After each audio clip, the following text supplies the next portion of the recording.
Men of Iron. Chapter 25. It was the custom to conclude the ceremonies of the bestowal of knighthood by a grand feast given in honor of the newly created knight. But in Miles's instance the feast was dispensed with. The Earl of Mackworth had planned that Miles might be created a Knight of the Bath with all possible pomp and ceremony, that his personality might be most favorably impressed upon the king, that he might be so honorably knighted as to make him the peer of any who wore spurs in all England, and finally that he might celebrate his new honors by jousting with some knight of high fame and approved valor. All these desiderata chance had fulfilled in the visit of the king to Devlen. As the Earl had said to Miles, he would rather have waited a little while longer until the lad was riper in years and experience, but the opportunity was not to be lost. Young as he was, Miles must take his chances against the years and grim experience of the Sieur de la Montaigne. But it was also a part of the Earl's purpose that the king and Miles should not be brought too intimately together just at that time. Though every particular of circumstance should be fulfilled in the ceremony, it would have been ruination to the Earl's plans to have the knowledge come prematurely to the king that Miles was the son of the attainted Lord Falworth. The Earl knew that Miles was a shrewd, cool-headed lad, but the king had already hinted that the name was familiar to his ears, and a single hasty answer or unguarded speech upon the young knight's part might awaken him to a full knowledge. Such a mishap was, of all things, to be avoided just then, for, thanks to the machinations of that enemy of his father of whom Miles had heard so much and was soon to hear more, the king had always retained and still held a bitter and rancorous enmity against the unfortunate nobleman. It was no very difficult matter for the Earl to divert the king's attention from the matter of the feast. His Majesty was very intent just then upon supplying a quota of troops to the Dauphin, and the chief object of his visit to Devlen was to open negotiations with the Earl looking to that end. He was much interested in Miles and in the coming jousting in which the young warrior was to prove himself, but he was interested in it by way of a relaxation from the other and more engrossing matter. So, though he made some passing and half-preoccupied inquiry about the feast, he was easily satisfied with the Earl's reasons for not holding it, which were that he had arranged a consultation for that morning in regard to the troops for the Dauphin, to which meeting he had summoned a number of his own more important dependent nobles, that the king himself needed repose and the hour or so of rest that his barber surgeon had ordered him to take after his midday meal that Father Thomas had laid upon Miles a petty penance that for the first 3 days of his knighthood he should eat his meals without meat and in his own apartment, and various other reasons equally good and sufficient. So the king was satisfied and the feast was dispensed with. The next morning had been set for the jousting, and all the day the workmen were busy erecting the lists in the great quadrangle upon which, as was said before, looked the main buildings of the castle. The windows of Miles's apartment opened directly upon the bustling scene, the carpenters hammering and sawing, the upholsterers snipping, cutting, and tacking. Miles and Gascoigne stood gazing out from the open casement, with their arms lying across one another's shoulders in the old boyhood fashion.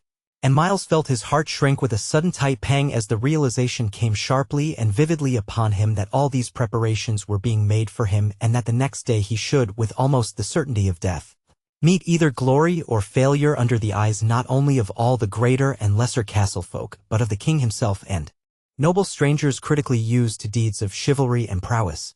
Perhaps he had never fully realized the magnitude of the reality before. In that tight pang at his heart he drew a deep breath, almost a sigh. Gascoigne turned his head abruptly and looked at his friend, but he did not ask the cause of the sigh. No doubt the same thoughts that were in Miles's mind were in his also. It was towards the latter part of the afternoon that a message came from the Earl bidding Miles attend him in his private closet. After Miles had bowed and kissed his lordship's hand, the Earl motioned him to take a seat, telling him that he had some final words to say that might occupy a considerable time. He talked to the young man for about half an hour in his quiet, measured voice, only now and then showing a little agitation by rising and walking up and down the room for a turn or two. Very many things were disclosed in that talk that had caused Miles long hours of brooding thought, for the Earl spoke freely and without concealment to him concerning his father and the fortunes of the house of Falworth. Miles had surmised many things, but it was not until then that he knew for a certainty who was his father's malignant and powerful enemy, that it was the great Earl of Alban, the rival and bitter enemy of the Earl of Mackworth. It was not until then that he knew that the present Earl of Alban was the Lord Brookhurst, who had killed Sir John Dale in the anteroom at Falworth Castle that morning so long ago in his early childhood.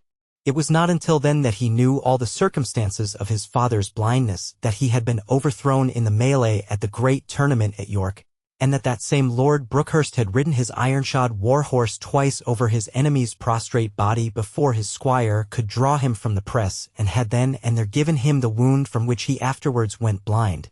The Earl swore to Myles that Lord Brookhurst had done what he did willfully and had afterwards boasted of it. Then, with some hesitation, he told Myles the reason of Lord Brookhurst's enmity, and that it had arisen on account of Lady Falworth, whom he had one time sought in marriage, and that he had sworn vengeance against the man who had won her. Piece by piece the Earl of Mackworth recounted every circumstance and detail of the revenge that the blind man's enemy had afterwards wreaked upon him. He told Myles how, when his father was attainted of high treason and his estates forfeited to the crown, the king had granted the barony of Easterbridge to the then newly created Earl of Alban in spite of all the efforts of Lord Falworth's friends to the contrary, that when he himself had come out from an audience with the king with others of his father's friends, the Earl of Alban had boasted in the anteroom in a loud voice, evidently intended for them all to hear, that now that he had Falworth's fat lands, he would never rest till he had hunted the blind man out from his hiding and brought his head to the block. Ever since then, said the Earl of Mackworth, he hath been striving by every means to discover thy father's place of concealment. Some time, haply, he may find it, and then. Myles had felt for a long time that he was being molded and shaped, and that the Earl of Mackworth's was the hand that was making him what he was growing to be, but he had never realized how great were the things expected of him should he pass the first great test, and show himself what his friends hoped to see him. Now he knew that all were looking upon him to act, sometime, as his father's champion, and when that time should come, to challenge the Earl of Alban to the ordeal of single combat, to purge his father's name of treason, to restore him to his rank, and to set the house of Falworth where it stood before misfortune fell upon it. But it was not alone concerning his and his father's affairs that the Earl of Mackworth talked to Myles. He told him that the Earl of Alban was the Earl of Mackworth's enemy also, that in his younger days he had helped Lord Falworth, who was his kinsman, to win his wife, and that then Lord Brookhurst had sworn to compass his ruin as he had sworn to compass the ruin of his friend. He told Myles how, now that Lord Brookhurst was grown to be Earl of Alban, and great and powerful, he was forever plotting against him, and showed Myles how, if Lord Falworth were discovered and arrested for treason, he also would be likely to suffer for aiding and abetting him. Then it dawned upon Myles that the Earl looked to him to champion the house of Beaumont as well as that of Falworth. Mayhap, said the Earl, thou didst think that it was all for the pleasant sport of the matter that I have taken upon me this toil and endeavour to have thee knighted with honour, that thou mightst fight the Dauphiné knight. Nay, nay, Myles Falworth, I have not laboured so hard for such a small matter as that. I have had the king, unknown to himself, so knight thee that thou mayst be the peer of Alban himself, and now I would have thee to hold thine own with the Sieur de la Montaigne, to try whether thou be'st Alban's match, and to approve thyself worthy of the honour of thy knighthood. I am sorry, any the less, he added, after a moment's pause, that this could not have been put off for a while longer, for my plans for bringing thee to battle with that vile Alban are not yet ripe. But such a chance of the king coming hither haps not often. And then I am glad of this much that a good occasion offers to get thee presently away from England. I would have thee out of the king's sight so soon as maybe after this jousting. He taketh a liking to thee, and I fear me lest he should inquire more nearly concerning thee, and so all be discovered and spoiled. My brother George goeth upon the 1st of next month to France to take service with the Dauphin, having under his command a company of 10 score men knights and archers. Thou shalt go with him, and there stay till I send for thee to return. With this, the protracted interview concluded, the Earl charging Myles to say nothing further about the French expedition for the present even to his friend, for it was as yet a matter of secrecy, known only to the king and a few nobles closely concerned in the venture. Then Myles arose to take his leave. He asked and obtained permission for Gascoigne to accompany him to France. Then he paused for a moment or two, for it was strongly upon him to speak of a matter that had been lying in his mind all day, a matter that he had dreamed of much with open eyes during the long vigil of the night before. The Earl looked up inquiringly. "What is it thou wouldst ask?" said he. Myles's heart was beating quickly within him at the thought of his own boldness, and as he spoke his cheeks burned like fire. "Sir," said he, mustering his courage at last, "haply thou hast forgot it, but I have not. Any the less, a long time since when I spoke of serving the Lady Alice as her true knight, thou didst wisely laugh at my words, and bade me wait first till I had earned my spurs. But now, sir, I have gotten my spurs, and do now crave thy gracious leave that I may serve that lady as her true knight." A space of dead silence fell, in which Myles's heart beat tumultuously within him. "I know not what thou meanest," said the Earl at last, in a somewhat constrained voice. "How wouldst thou serve her? What wouldst thou have?" I would have only a little matter just now, answered Miles. I would but crave of her a favor for to wear in the morrow's battle, so that she may know that I hold her for my own true lady, and that I may have the courage to fight more boldly, having that favor to defend. The Earl sat looking at him for a while in brooding silence, stroking his beard the while. Suddenly his brow cleared. So be it, said he. I grant thee my leave to ask the Lady Alice for a favor, and if she is pleased to give it to thee, I shall not say thee nay. But I set this upon thee as a provision, that thou shalt not see her without the lady and be present. Thus it was, as I remember, thou saw her first, and with it thou must now be satisfied. Go thou to the long gallery, and thither they will come anon, if not hinder them. Miles waited in the long gallery perhaps some 15 or 20 minutes. No one was there but himself. It was a part of the castle connecting the Earl's and the Countess's apartments, and was used but little. During the time he stood looking absently out of the open casement into the stony courtyard beyond, trying to put into words that which he had to say, wondering with anxiety how soon the young ladies would come, wondering whether they would come at all. At last the door at the farther end of the gallery opened, and turning sharply at the sound, he saw the two young ladies enter, Lady Alice leaning upon Lady Anne's arm. It was the first time that he had seen them since the ceremony of the morning, and as he advanced to meet them, the Lady Anne came frankly forward and gave him her hand, which Miles raised to his lips.